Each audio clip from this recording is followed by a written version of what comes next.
সুপ্রিয় দর্শক মন্ডলী, আজ বৃহস্পতিবার 10 এপ্রিল 2025, 27 চৈত্র। জানাচ্ছি পত্রিকাগুলোর প্রধান প্রধান শিরোনাম।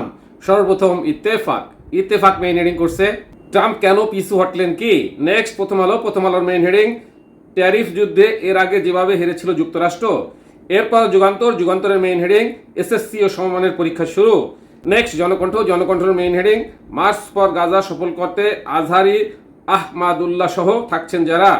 নেক্সট ইনক্লাবের মেইন হেডিং বড় বিনিয়োগের হাতছানি।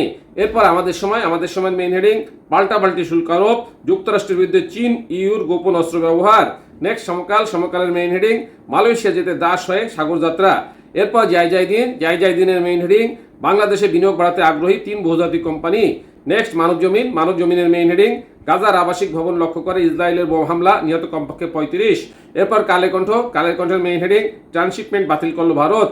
নেক্সট বিবিসি নিউজের মেইন হেডিং রাষ্ট্রের স্পর্শকর বিষয় সংস্কারে বিএনপি জামাত এনসিপির মতভেদ, ঐক্যমত্য কি সম্ভব। নেক্সট আরটিভি নিউজের মেইন হেডিং এসএসসি পরীক্ষা শুরু আজ, মানতে হবে যেসব নির্দেশনা।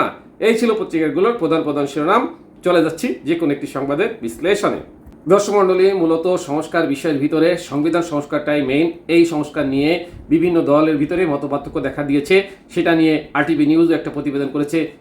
চলে যাচ্ছি সেই প্রতিবেদনে।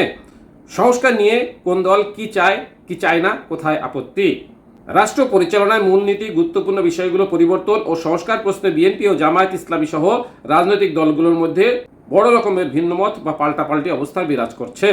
যদিও অন্তর্বর্তী সরকার গঠিত জাতীয় ঐক্যমত্য কমিশন তাদের সংস্কারের প্রস্তাব নিয়ে ঐক্যমত্য তৈরির লক্ষ্যে রাজনৈতিক দলগুলোর সঙ্গে আলোচনা চালাচ্ছে, কিন্তু তাতে ভিন্নমত বা মতপার্থক্য দূর হওয়ার কোনো ইঙ্গিত এখনো পাওয়া যাচ্ছে না।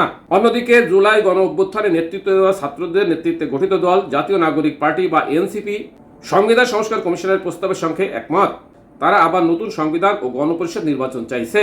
বিএনপি সহ বেশিরভাগ রাজনৈতিক দল থেকে একেবারে বিপরীত অবস্থান নতুন এই দলটির। প্রশ্ন হচ্ছে, মৌলিক বিষয়গুলো সংস্কারের প্রশ্নে রাজনৈতিক দলগুলোর ঐক্যমত্য প্রতিষ্ঠা করা আদৌ কি সম্ভব। জাতীয় ঐক্যমত্য কমিশন অবস্থা হাল ছাড়তে চায় না। এই কমিশনের সহসভাপতি অধ্যাপক আলী রিয়াজ বিবিসি বাংলাকে বলেন, দলগুলোর মধ্যে চলমান আলোচনায় তারা ভিন্নমতের কারণ জানার চেষ্টা করছেন।